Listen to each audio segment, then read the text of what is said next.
Time to look ahead to how the Sunrisers Hyderabad might fare in IPL 2019. Is that squad looking still as good as they did when they won the league a few years back? What are their X-Factor players? Who are their X-Factor players? Where do Ajit, Agarkar and Brad Hodge think that they'll finally finish? What's the ideal 11? Let's have a look at that squad that will see the return of David Warner, you think, at some point. Perhaps not the leadership reins with how well Kane Williamson played and led this team last season. Manish Pandey is the sure shot Indian bat. Martin Guptill was a late buy at the auction. So that's what the team looks like at the top of the order. Johnny Bairstow is another inclusion. We'll see him for the first time of the IPL if he is to get a game. Riddhiman Shah and Shrivats Goswami, the Indian options. Deepak Hooda, Yusuf Pathan, stalwarts now in the IPL. Mohammad Nabi plays a lot of T20 cricket now. Smart cricketer. Shakib Al Hasan, like for like for him. Vijay Shankar is having a good time of it in Indian colours. And that's essentially where the strength of the Sunrisers lie. They've defended low scores like no other team has. Lots of Indian options. Bhuvaneshwar Kumar to lead them. Sid Kaul, Khalil Ahmed, Basil Thampi, Sandeep Sharma, Natarajan, the left armour. How good was Billy Stanley before he was ruled out early last season? And of course, I haven't even mentioned Rashid Khan just yet. Let's go to Brad Hodge and figure how this team looks. Hodge, Tom Moody's team always tends to make a mark in the IPL. Yeah, they've got a lot of strengths, haven't they? They've got such a well-balanced squad. They've got some power hitters at the top, some power hitters in the middle, some serious spin options, and the Indian quicks always seem to step up. So just an all-round balanced side with really good leadership. Kane Williamson, as you mentioned, was outstanding. Previous to that, David Warner. So again, a home ground advantage, which they just dominate. A good side on paper and probably a good side throughout the tournament. Any apparent weaknesses that you can see in this team? No, nothing at all. I mean, whether you need power hitting in the middle of the innings, you've got them, including Indian batsmen, which not a lot of teams have the luxury of having. Yeah. Two real class players at the top in Williamson and Warner. Spin option in Rashid Khan, which world over people or batters struggle to get hold of. Billy Stanley, the quick, plus the other options in the seam department, Bhuvaneshwar Kumar, whether it's a Siddharth Kaul. And depth. There's so much. If there are injuries or loss of form, there's enough guys to replace them. Some Shakib Al Hasan, we forgot. There's a Nabi, need be. All-round team, and they keep adding, and they've got 3 more players from Delhi who are pretty established players with Vijay Shankar, Nadeem and Abhishek Sharma. Was good last year, just keep strengthening that team.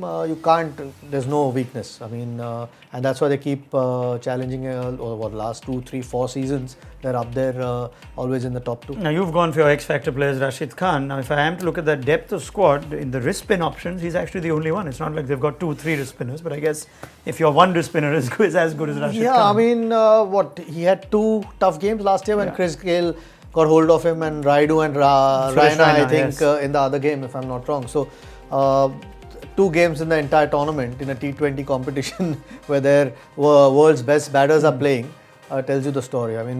Even in internationals, especially with the white ball in particular, people haven't still figured out Rashid Khan or still struggle to wicket-taking bowler as well, not just restricting runs. So, with that kind of firepower, 4 overs in your team, you're always going to have a strong bowling performance. X-Factor for you, Hodges. He's a very interesting choice. The return of a prolific IPL run-getter in David Warner. Yeah, I've just gone for David Warner. I think he'll be certainly hungry to perform well, get back into that Sunrisers side. He loves that team, and I think that Rashid Khan's a standard operator. He's certainly an X-Factor, but I reckon David will actually just add a fraction more to this team as well.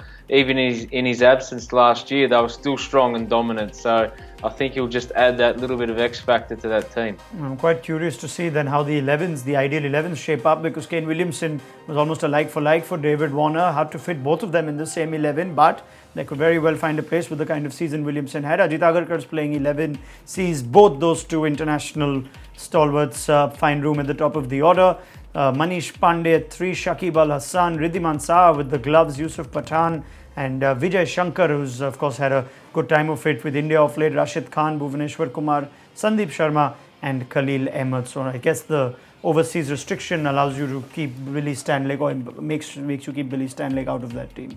Yeah, exactly. I mean, ideally you would want Billy Stanley. That sort of pace up top with your bowling, you want that. But how do you keep Williamson out with that the performance that he had? Shakib provides you with the all-round option, and you can't leave Rashid Khan out or of David Warner. So yeah, and there are good Indian fast bowling options. Enough. Actually, that you can't see any weakness. Vijay Shankar, from whatever little we've seen of him, okay, his bowling might not be a factor. He can always give you an over or two, looks like a very, very good batsman. So no weaknesses in that team. Just a good all-round team, and that's why they keep performing well. Okay, what about Brad Hodge's ideal 11? Does he find room for his compatriot Billy Stanley in that side? And he too, I think, is restricted by the overseas rule, and therefore that it means the same for overseas player. Deepak Hooda is preferred over Yusuf Pathan. Perhaps that's the only difference from Ajit's team. And Siddharth Kaul also finds room in your team, Brad Hodge. I just think that it's such a good all-round side. I think David Warner comes in and fills that void of Shikhar Dhawan with a left and right-hand combination at the top. Deepak Hooda's got some serious power in the middle there, and good bowling options. I thought Siddharth Kaul was excellent for them last year.